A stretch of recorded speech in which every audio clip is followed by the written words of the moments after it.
When I was 29, I began work as the California director of a refugee resettlement program that was funded by the State Department and private giving.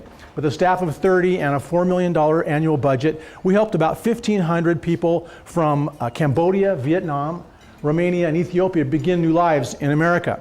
My staff was from 6 nations, and they were a powerful multicultural learning lab for me as a young manager. One more story about Channary, the accountant in my agency.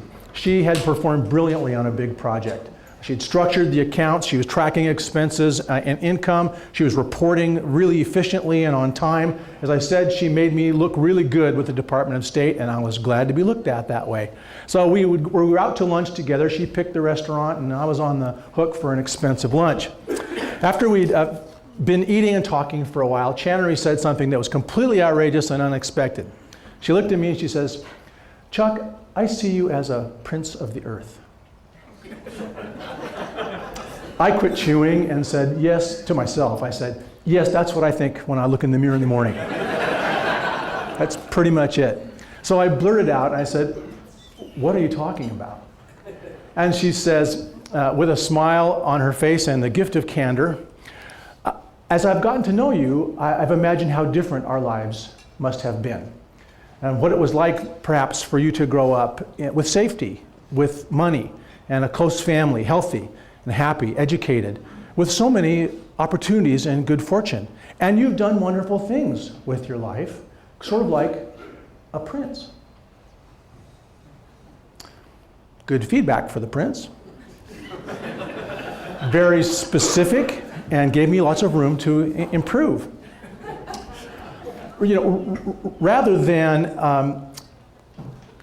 sort of react and wonder how the heck does she know this, I realized that beyond that dead-on imagining that she had about my life, there was a question that I needed to ask, and it really changed the path of the way I've led since that many years ago. I said, Channary, how do you think my advantages affect the way I lead?"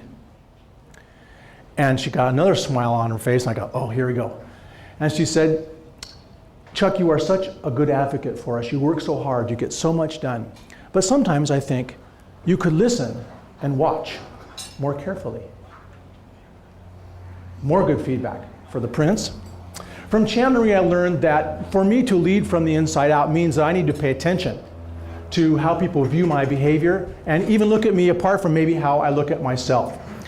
I had to not only own the opportunities that came from my own hard work, but I also had to tune in to the possibility that my status could bring things to me related to being a white man, to being American-born, educated, economically privileged.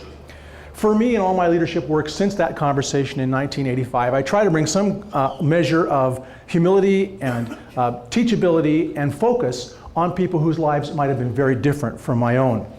So such a self-awareness and transparency from me often influences my diverse colleagues and clients to follow where I lead. And like Channary, they lead me as well. So this is about personal responsibility. It's about leading on diversity from the inside out.